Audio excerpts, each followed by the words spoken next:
Welcome back to Garden Talk, brought to you by the Penn State Erie County Extension Master Gardeners. And again today, I'm your co-host, Mike Bailey, along with Ellen DePlacido. Good morning, Ellen. Good morning, Mike. Hey, today we're going to continue on our venture of dealing with insects in the vegetable garden. And hmm today is part 4 already. And in this particular session, we're going to start to talk about the Yeah. individual about those insects that are those vegetables that are most susceptible to some insect damage. So the things that fit into this particular category are things like broccoli, cabbage, cauliflower, the cucumbers, potatoes, zucchini, summer squash, winter squash. Now, excluding that hmm butternut squash that we talked about in one of the previous categories, because Uh-huh. butternut squash is pretty, resistant to a lot of insects and a lot of diseases. It's easy to grow. For some people, it's not their favorite squash, but whatever. Then we got the pumpkins and the cantaloupes also. But let's start with that brassica cluster of things, that broccoli, cabbage, and cauliflower. Ellen, what do you got to say about those? Okay. Well, it seems that these vegetables are impacted by common insects. So we're just going to kind of review them as a group and how we might deal with them. And the first one is the cutworm. Now, the cutworm is the larva that's in the soil. And what it's going to do, it's going to cut the small plants off at or near the soil surface. They're just going to chew that away. So the best approach that we've found is to put a collar of foreign material at the base of the plant, such as paper or cardboard. They both work well. Diatomaceous earth and some crushed eggshells.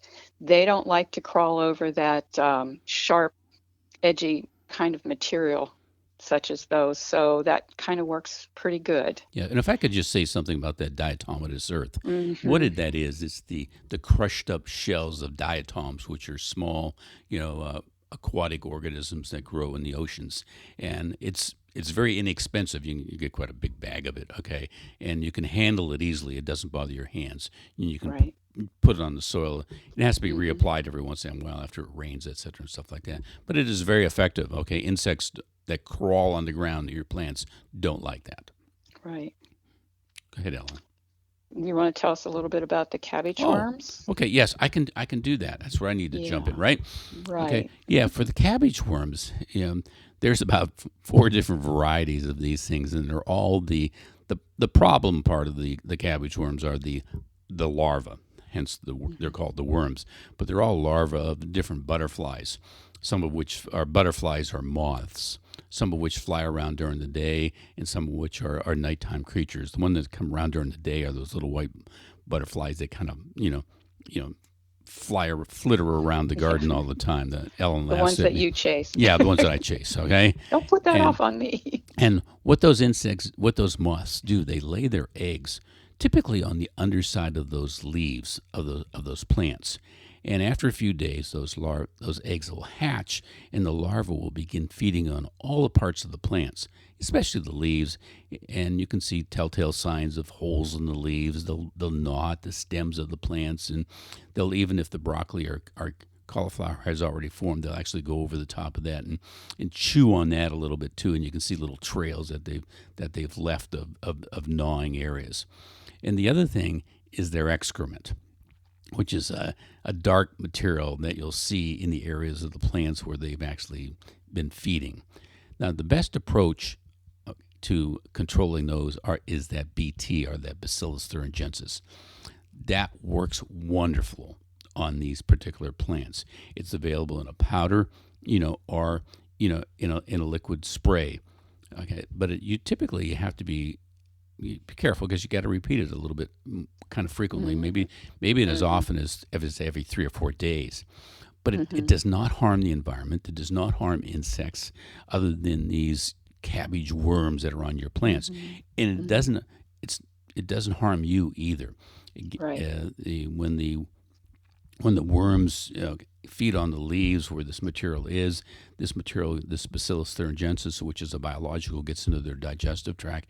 It really kind of gums up their digestive tract, and these insects quit feeding and really die. But it does hmm not harm you or anybody else. Right. So I got It's one of the safest. You're right. I have that. I've used that for years. Hmm. Wonderful product. Hmm. What about slugs, Ellen? Well, slugs are ugly.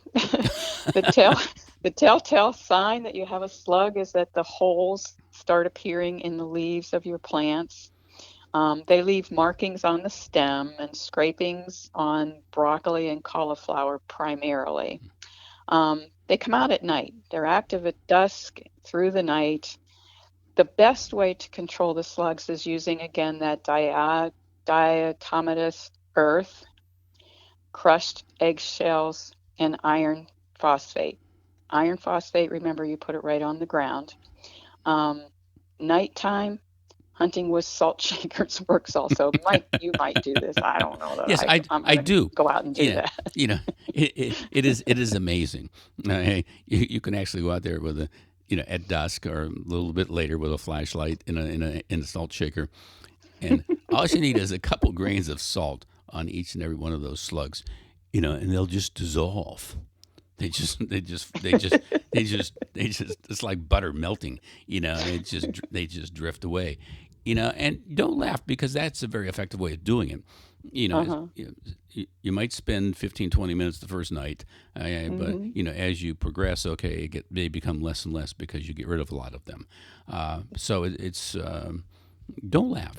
It's very effective. Now that So don't laugh at people when they say it just takes 2 grains of salt. Yes, you're right. Okay.